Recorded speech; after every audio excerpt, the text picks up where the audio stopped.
Jamaah rahimakumullah, di antara penyebab atau tanda mengapa hati kita mudah dilanda gelisah, yang mana tanda kegelisahan hati adalah hidup yang terasa hambar.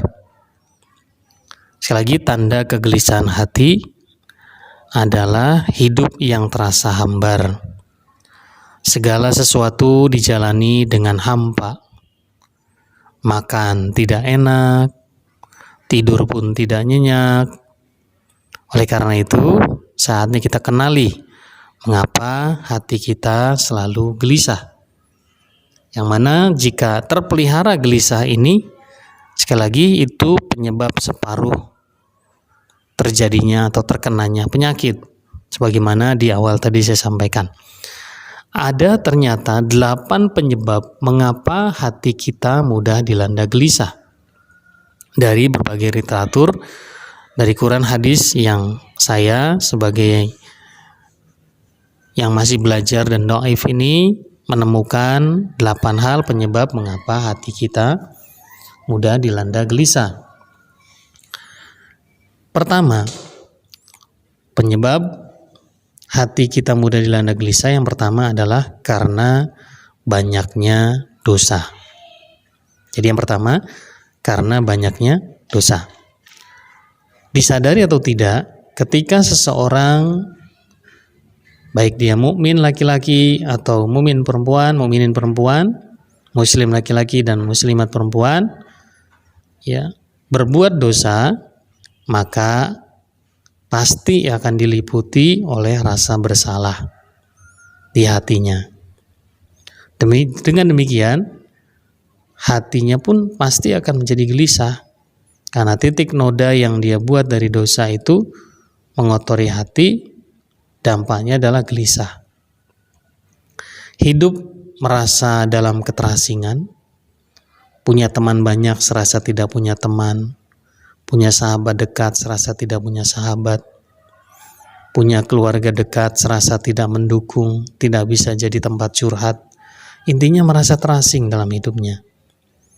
Sebagaimana Ibnul Qayyim rahimahullah berkata, jika kamu menemukan keterasingan karena perbuatan dosa, sekali lagi, jika kamu menemukan keterasingan itu karena perbuatan dosa, maka segera tinggalkan dan jauhi dosa dan maksiat.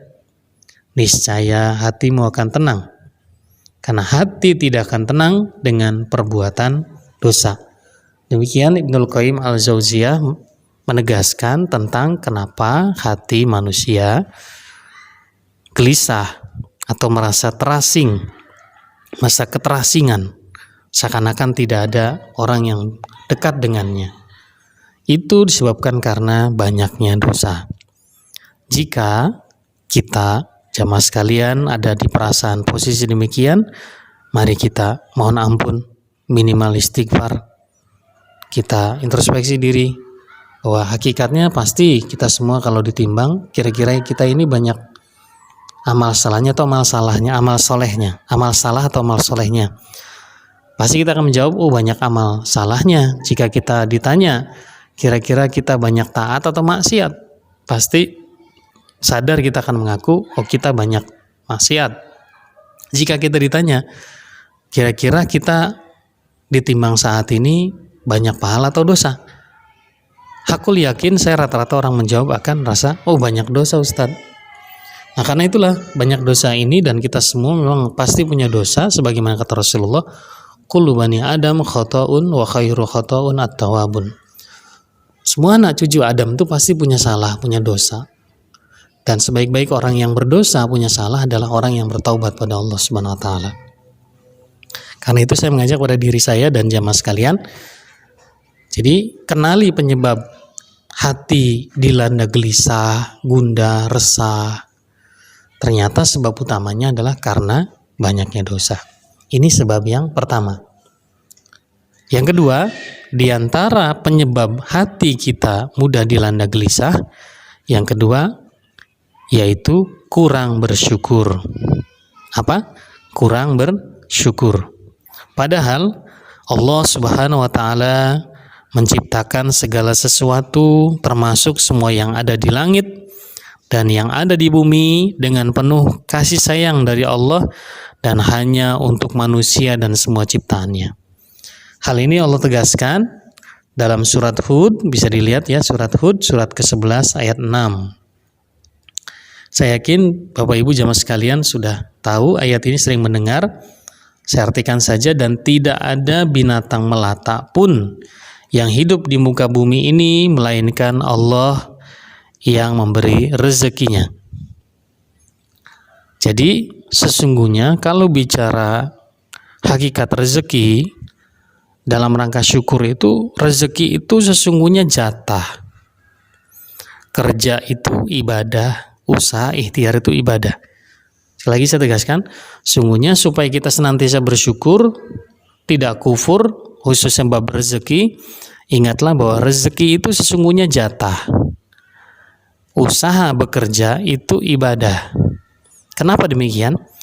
Kalau misalnya bekerja atau berusaha keras itu akan mendatangkan banyaknya rezeki atau kekayaan, maaf, kuli pelabuhan, tukang panggul di pasar yang kerjanya berat, maaf para tukang yang kerjanya berat di lapangan, bikin segala macam bangunan, tentu dia akan lebih kaya lebih dulu, tentu bisa dikategorikan rezekinya lebih banyak dulu. Namun ternyata tidak. Kalau memang rezeki itu berkaitan dengan kepintaran, kecerdasan, kehebatan gelar, tentu kita akan mengenal banyak profesor di Jogja ini, ya, bergelar berderet gelarnya. Berarti kalau dia pintar, cerdas, gelar pendidikannya hebat, berarti apakah dia paling banyak rezekinya atau paling kaya? Oh tidak, biasa saja. Oh dia yang berusaha, usaha target tercapai, penjualannya bagus, usahanya bagus, dia cepat kaya atau cepat banyak rezekinya? Belum tentu juga. Karena apa? Bicara bab rezeki itu sesuatu yang baik ya. Segala sesuatu yang baik yang kita nikmati, kita pakai, kita rasakan, kita gunakan, itulah rezeki. Jadi bicara rezeki itu sekali lagi itu jatah. Rezeki itu jatah. Jadi jangan cemburu. Rezeki itu jatah, adapun bekerja dan berusaha itu nilainya ibadah. Kembali ke ayat tadi, dan tidak ada binatang melata pun yang hidup di muka bumi melainkan Allah telah jamin rezekinya. Jadi rezeki manusia terjamin oleh Allah Subhanahu wa taala, tentu dengan jelas ada ikhtiar, ada usaha, namun itu diniatkan sebagai ibadah. Adapun hasilnya banyak atau sedikit itu jatahnya dari Allah Subhanahu wa taala, demikian.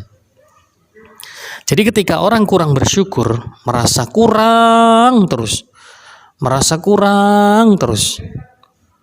apalagi jelas dia merasa cemburu dengan orang lain yang lebih banyak jatah rezekinya, dia merasa sedikit, yang ada mengeluh, akhirnya dilandalah dia dengan gelisah.